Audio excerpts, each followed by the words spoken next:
Welcome to Forthright. I'm Sulani Madsen, weekly columnist for the Spokane-based Spokesman Review, sharing last week's pre-debate analysis on the field of candidates for president.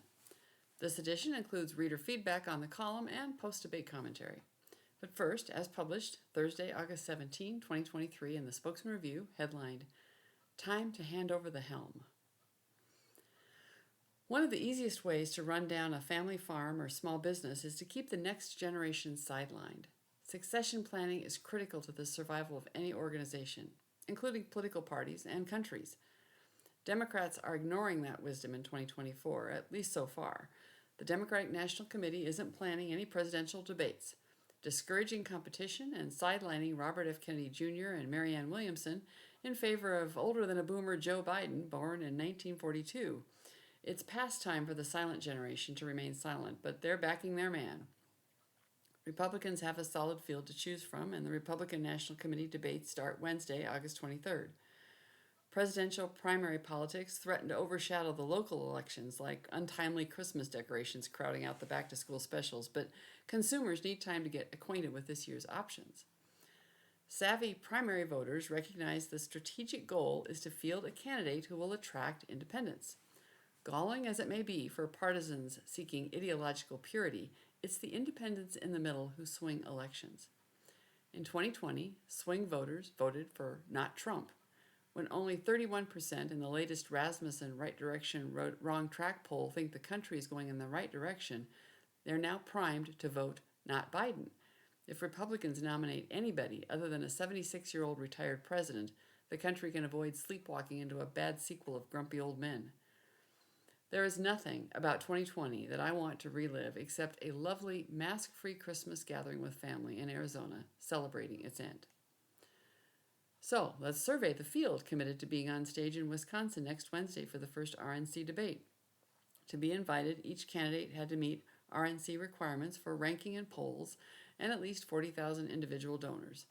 The cutoff for qualification is 48 hours before the event, so this alphabetical list is current as of Wednesday. Doug Burgum, elected governor of North Dakota in 2016, successfully made money, lots of money, before entering politics. He could live anywhere on the planet. Gotta admire the home state loyalty of a guy born and raised in North Dakota who graduates Stanford Business School in California, then comes home to start a software company and stays in spite of the wind chill. But, as George McGovern discovered in 1972, the Dakotas are a tough home base for a presidential campaign. Burgum is a legit baby boomer at 67.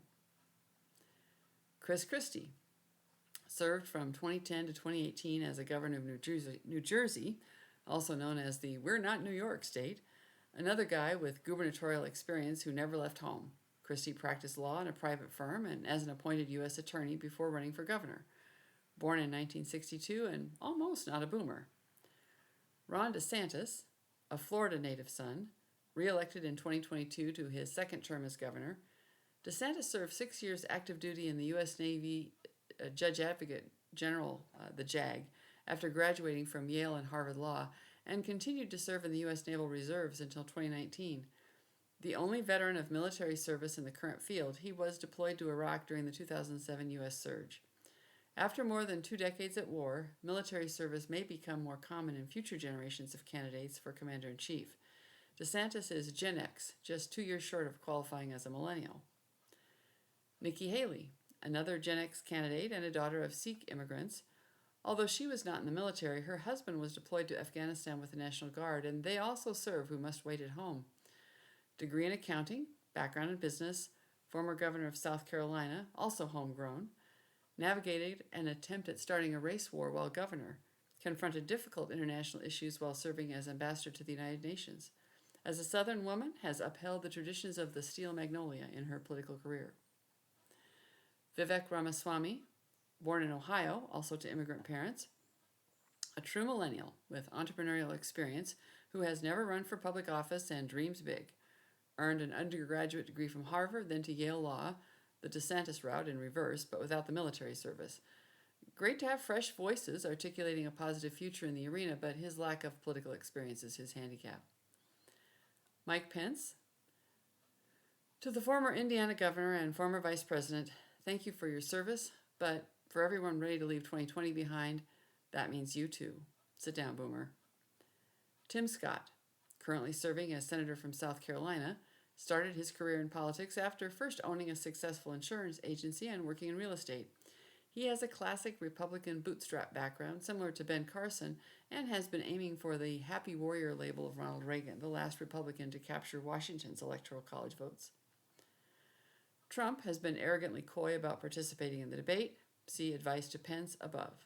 Let the race begin, and the best woman or man win. So at the end of the columns, when they're published, they always have an email address. Readers are always invited to send feedback to rulingpin@gmail.com. And this column generated a few responses, all received before the August 23rd debate. There was one naysayer who went to great lengths to explain why Democrats are just fine with silent Joe Biden. John wrote, all Democrats, myself included, would like to see a candidate younger than Biden by a good 2 decades. However, it simply must be admitted that Biden is doing a good job. Chips and science, IRA, infrastructure, restoring a U.S. commitment to NATO, which is expanding, dodging a debt default threatened by clueless Republican bomb throwers. After 4 years of scandal-week chaos from Trump, it's a relief to have a president who simply does his job and does it well. You suggest that Republicans have a deep bench of candidates, but you're simply wrong. All but 2 of the candidates you name refuse to disown Trump. Even Pence has allowed that he would probably vote for Trump over Biden. It's a pity that Nikki Haley hitched her star to Trump's wagon. She had such promise. Only Christie and Burgum are full-throated in opposition to Trump. Although this puts them in a minority of Republicans. On this matter, the majority of Republicans are simply wrong. No serious person can argue otherwise. Your argument that it's time to hand over the reins fails on one last point. The preferred candidate for Republicans is Trump, who is every bit as old as Biden. The choice of a younger candidate simply has to wait until 2028. And P.S. No Republican president of the United States has won 2 popular votes since 1984, and only one has won even a singular popular vote since 1988. Americans don't want a Republican in the White House. Okay, that's a very partisan point of view, but he was very civil about it. Points to John for civilly expressing his different opinion. After 4 years of the scandal week chaos with Trump, apparently John is not reading all of the very broadly in the news, because right now we've been having scandal of the week with Biden and Hunter Biden, but we'll go on from there. And John, I beg to differ on your opinion that Biden is simply doing a good job. If he was, the polling on right track, wrong track wouldn't have 69% of the country leaning into wrong track as their response, and that 69% isn't all Republicans. Democrats' problem isn't just an ancient President Biden, it's an unpopular Vice President Harris. And in a party reliant on identity politics, Ms. Harris is too intersectional to pass over for a better Democrat without alienating large swaths of the Democrat base. So while Democrats are stuck in an uncomfortable bed of their own making, there's simply no good reason to wait until 2028 to hand over the reins to the next generation, at least not for Republicans. About the popular vote, that's exactly why we have an electoral college, to prevent the tyranny of the majority. The population condensed into a few large metropolitan areas across the U.S. would otherwise ride roughshod over the entire populace, the same way King County dominates the other 38 counties in Washington. Then there were the emailed responses from conservatives of my acquaintance. So apparently, not all Republicans agree with John's assessment. From Jim, a great column, I'll guess that the DNC secretly wishes it could brag about such a list. Jim, I bet they do. And then this text came from Steve. Nice effort today, but do you really think there's a chance someone other than Trump wins the GOP nomination? I think either Burgum, Haley, or Scott would likely win the presidency if they could somehow win the nomination. And Steve, yes, I do believe there's a chance. Trump is dropping, and I think that's a trend that's going to continue. As voters become aware that they do have choices. Right now, that there's not an awareness. It's a long ways out. And another one from Hal, a good article. My favorite is Burgum, followed by Ramaswamy. Both lack notoriety, though, and their only chance is if Trump becomes unable to run for any number of reasons. Of course, this promotes DeSantis to the favorite role. I initially liked him a lot, but he keeps shooting his own foot with statements that will drive moderate independents to Biden. My prediction in Trump versus Biden is winner Biden. This could change if Biden doesn't live long enough, of course. I keep thinking, how has it come to this? The most powerful and best country in the world, with a current president in dementia and his challenger a criminal and perhaps the greatest narcissist in the world, You would think we could do much, much better. Yes, Hal, we can do better as a country. I've linked on the Substack page to a long article from the political website 538.com with results of pre-debate versus post-debate polling.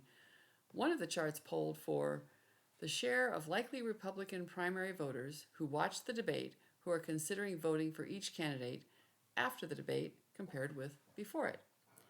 Nikki Haley made the biggest leap in support from 30.2% to 46.7%, now considering voting for her, a gain of 16.5 points, and she has a high favorability rating and a very low unfavorability rating. On that basis, it seems fair for her to claim she won the debate. She was strong, clear, and confident. Tim Scott gained 2 points to 43.1%. He was calm and unflustered. Ramaswamy gained 5.5 points to 46.3%, but he also increased his unfavorability rating the most. I like some of what he says, and he adds an energy to the debate stage, but he's just not ready for political prime time, in my opinion, and apparently in the opinion of several of his opponents. DeSantis gained 4.5 points to sit at 67.5%. He was solid, although it seemed a bit odd to my ear that he addressed his remarks like he was speaking to the crowd rather than to the debate forum itself. It made him sound a bit detached. Doug Burgum made the best constitutional point on the principle behind the Supreme Court decision on Roe v. Wade. He pulled his copy of the Constitution out of his jacket pocket and reminded everyone the states created the federal government, not the other way around. And I like that. Donald Trump, who arrogantly declined to participate in the debate, dropped 4.8 points and trails DeSantis, with other candidates moving up. Trump's unfavorable rating increased by 2 points. He lags behind Haley, DeSantis, Scott, and Ramaswamy, and he's tied with Burgum in the 538 polling. Those are trends that I project will continue as people start to realize they have other choices. I always check the Substack, as always, check the Substack page for resource links to reach your own conclusions. Be sure to subscribe on Substack for a notification of new content, either with or without a pledge to the tip jar. And please share to your social media friend groups, and thanks for listening.